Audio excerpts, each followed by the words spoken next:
DNA 복제전 채세포 DNA 복제전 채세포는 염색사 상태 아니에요? 그래야겠죠? 네, 어디서? 그림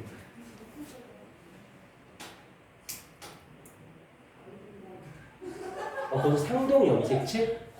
아, 이때는 상동 염색체는 복제전이라도 그냥 걔는 얘만 특이하게 상동 염색체로 이야기해요. 왜냐면 상동 염색사라는 말을 또 만들어내기가 뭐해서요. 잘 가요. 수고했어요. 자, 이제 기본적으로 중요한 단어가 나오는데 대립, 유전자. 요거 용어 정리 빨리 하고 문제를 풀고 문제를 통해서 질이 이렇게 설명을 해주는 시간을 갖도록 할게요. 그 다음에 상동 염색체, 상동 염색체, 그 다음에 염색 분체, 그 다음에 아까 추가로 좀 써달라고 했던 게 입학 염색체. 일단 여기서 가장 스타트 지점, 이 네 개의 용어 중에서 가장 출발점이 되는 단어는 무엇이냐면 상동 염색체예요. 말 그대로 상태가 동일한 염색체. 그래서 두 개에서 한 개, 그 다음에 5개에서 한 개. 그래서 얘가 어떻게 돼? 쌍을 이루죠. 같은 표현으로는 세트가 되어진다. 아빠 엄마가 한 세트가 된 거예요. 그래서 얘를 어떻게 표현해? EN이라고 표현을 하고 그림으로 표현할 때는 두 개로부터 하나, 모개로부터 하나. 그래서 같은 형태. 이렇게 그리기보다는 그래도 그나마 얘는 이런 식으로 씁니다. 그래서 하나는 모개로부터 하나는 부개로부터 크기와 모양이 같은 염색체여야 돼요. 크기와 모양이. 그런데 여기서 중요한 건 얘가 같은 종이다라고 했을 때 예를 들게 부개 쪽이 있고 모개 쪽이 있었을 때 여기가 뭐 A라고 하는 형질을 결정해. 그러면 여기가 또 어떤 형질을 결정할 때는 반드시 같은 종이라는 전제 조건으로 같은 종이에요.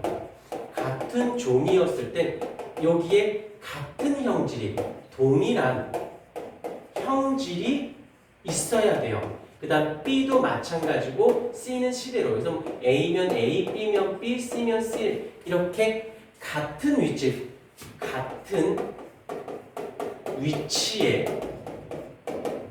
같은 형질을 결정하는 동일 유전자가 있어야 됩니다. 이렇게 중요한 키워드예요. 그래서 상동 염색체는 같은 위치에 형질을 결정한 동일한 유전자가. 그래서 동일하는 건 우성, 열성도 포함할 수 있어요. 코면 코, 귀면 귀지. 여기는 코고 여긴 귀. 이러면 안 된다는 뜻이야. 코면 코, 근데 여기는 안 참고 여기는 들창코야. 이러면 코긴 콘 거지. 무슨 말인지 이해됐죠? 이렇게 된 아이를 여기서 대립 유전자를 가볼게요. 이 아이를 다시 이어서 저쪽 백을 칠게. 대립 유전자는 뭐냐면 상동 염색체에 어떻게 같은 위치에 있는 형질을 결정하는 유전자에 당연히 쌍이 될 수밖에 없어요. 마주보고 있으니까 쌍이 되는 겁니다. 오케이. 그래서 이 대립 유전자와 상동 염색체는 거의 세트로 묶여 다닌다라고 봐주시면 되어지는 것이고, 그 다음에 이 염색 분체는 새로운 이름은 아니고요. 이 염색 분체는 그냥 염색체 특정 세포 주기의 염색체.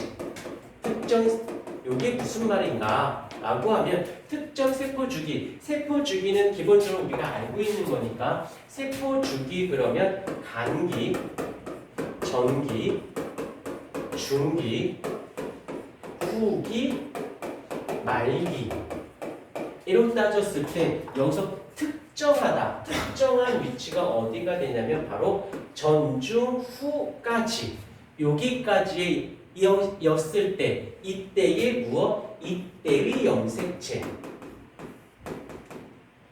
후기 직전까지까지 염색체. 이때의 염색체를 그냥 이름만 똑같은 아이인데 나는 염색 분체라는 말을 썼다는 건 요때의 염색체, 이때의 염색체를 염색 분체에서 염색 분체라는 말이 나오거든. 전기와 중기 때 모습. 그러다가 후기 때는요. 여기서 이렇게 할 수 있죠. 이렇게 후기 때 사라지게 됩니다. 사라진다가 아니라 후기 때 호칭을 하지 않아요. 호칭을 하지 않습니다.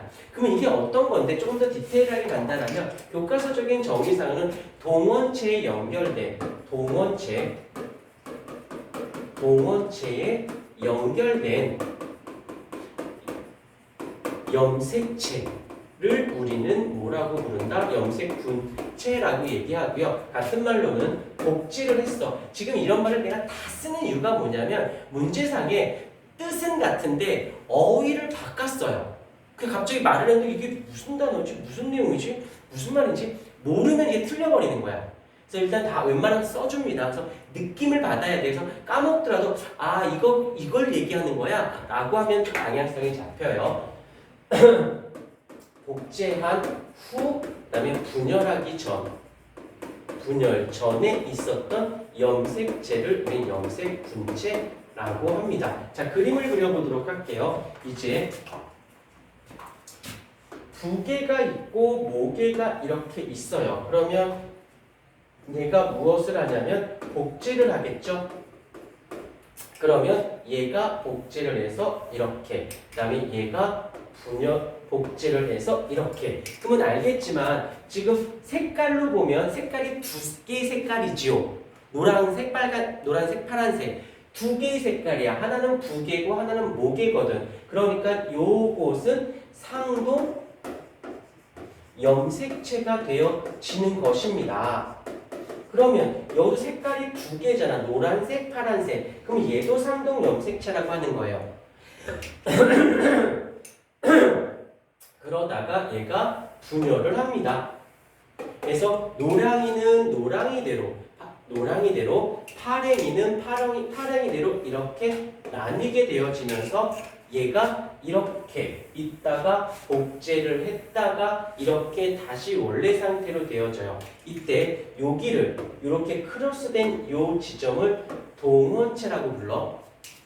이렇게 돼서 이때 여기서 요때 요거 각각 하나, 요 염색체예요. 요것들을 뭐라고 부른다? 요것들을 각각의 하나를 얘를 무엇이다? 염색 분체다 라고 이야기를 하는 것이죠. 오케이. 그래서 정확히 상동 염색체와 염색 분체도 존재할 수 있어요. 오케이. 그래서 항상 동원체에 연결되어 있는지를 먼저 또 확인도 같이 해주시면 되어지는 것이고, 이제 마지막에 이가 염색체라는 말이 나오는데 얘도 언제냐면 감수 제1분열 언제? 전기나 중기 때. 즉 어떻게 생겼냐면 한번 그림을 그려볼게요. 얘도 마찬가지로 부계 쪽이 있고 모계 쪽이 있습니다. 그러면 얘가 무엇을 해? 복제를 할 거예요. 그럼 복제를 이렇게 그 다음에 여기서 이렇게 했죠. 그런데 얘가 그냥 분열하는 것이 아니라 순간 얘가 다 모여요. 크로스가 되어져 버립니다. 다 모여요. 그런 다음 어떻게 되냐면 나뉘게 되는데 이때 부계는 부계 쪽으로 모계는 모계 쪽으로 이렇게. 그 다음에 제2분열을 안 할게. 어디가? 여기가 무엇이 되냐면 제1감수 분열. 알겠지만 상동 염색체가 분열돼. 그때 얘가 되게 특이하게 한 동원체가 하나로 받게 되어 있어. 이렇게 된 이때의 염색체를 우리는 이가 요건 정확히 기억해 주셔야 돼요. 포지션을 언제 제1감수분열 전기가 되면서 중기가 되어지는 요 과정 속에서 이렇게 뭉쳐져 있는 걸 우리는 이가 염색체라는 말을 쓴다는 거. 그러니까 얘 같은 경우는 특별히 신경 쓴다기보다 그냥 위치상의 용어를 바꾼이 아니라 염색체인데 아빠 엄마 같이 되어 있으면 상동 염색체, 이렇게 복제를 해서 동원체 연결돼서 염색 분체, 이렇게 감수 제곱이랑 다 뭉쳐서 한 동원체가 있어 이가 염색체. 그다음에 상동 염색 중에 같은 위치에 있는 유전자를 대립 유전자 이렇게 한다고요. 알겠습니까? 조금 얘는 많이 중요하니까 꼭 좀 잡아주도록 하셔요.